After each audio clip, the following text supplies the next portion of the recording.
32,000 ஆண்டுகள் பனிக்கட்டியில் இருந்த ஒரு விதைய ஆராய்ச்சியாளர்கள் செடியா மாத்திருக்காங்க அப்படின்னு சொன்னா உங்களால நம்ப முடியுமா? ஆனா உண்மையாலுமே இது நடந்திருக்கு. அதை பத்தி நம்ம தெரிஞ்சுக்கணும் அப்படின்னா ரீஜெனரேஷன் அப்படின்னா என்னன்னு நம்ம தெரிஞ்சுக்கணும். இழந்த இல்ல சேதமான டிஷ்யூஸ், ஆர்கன்ஸ் இல்லனா லிம்ஸ் மறுபடியும் க்ரோ ஆகிறது தான் ரீஜெனரேஷன் சொல்லுவாங்க. இது ஒரு நேச்சுரல் ப்ராசஸ். விலங்குகள், தாவரங்கள்ல இது இயற்கையாவே நடக்கிற ஒரு செயல்பாடா தான் இருக்கு. ஆனா சயின்டிஸ்ட் இதை டெஸ்ட் டியூப்ஸ்லயும் செய்வாங்க. இயற்கையான ரீஜெனரேஷனுக்கு 2 எக்ஸாம்பிள் சொல்றேன். பல்லியுடைய வால் கட் ஆகிடுச்சுன்னா அது திரும்ப வளர்றது ரீஜெனரேஷன் தான். அதே மாதிரி செடியோட இலைகள் விழுந்துருச்சுன்னா அதுவும் ரீஜெனரேஷன் மூலமா தான் மறுபடியும் வளருது. இது உயிரினங்கள்ல பொதுவான ஒன்னா தான் இருக்கு.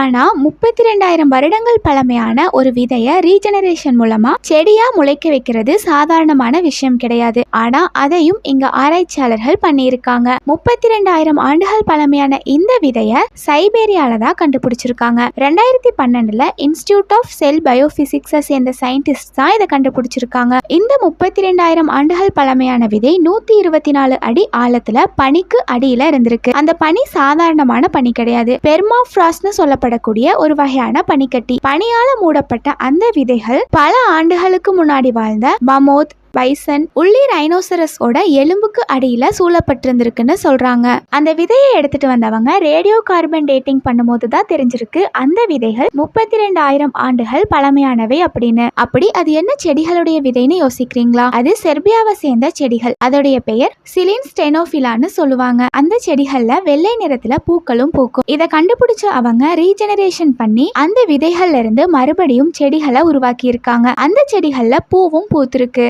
இதுதான் ரீஜெனரேட் பண்ணி உருவாக்கப்பட்ட அந்த செடி. இதே மாதிரி இன்னும் பல விஷயங்கள் இந்த உலகத்துல நடந்துட்டு தான் இருக்கு. அதை நம்ம பின்னாடி வர வீடியோஸ்ல ஒன்னொன்னா பார்க்கலாம். இதை பத்தி நீங்க என்ன நினைக்கிறீங்க அப்படிங்கறத கமெண்ட்ஸ்ல சொல்லிடுங்க. இதே மாதிரி இன்னும் நிறைய வீடியோஸ் பார்க்க நம்ம சேனலை சப்ஸ்கிரைப் பண்ணிக்கோங்க. நம்ம சேனல்ல டெய்லி நியூ வீடியோஸ் வந்துரும்.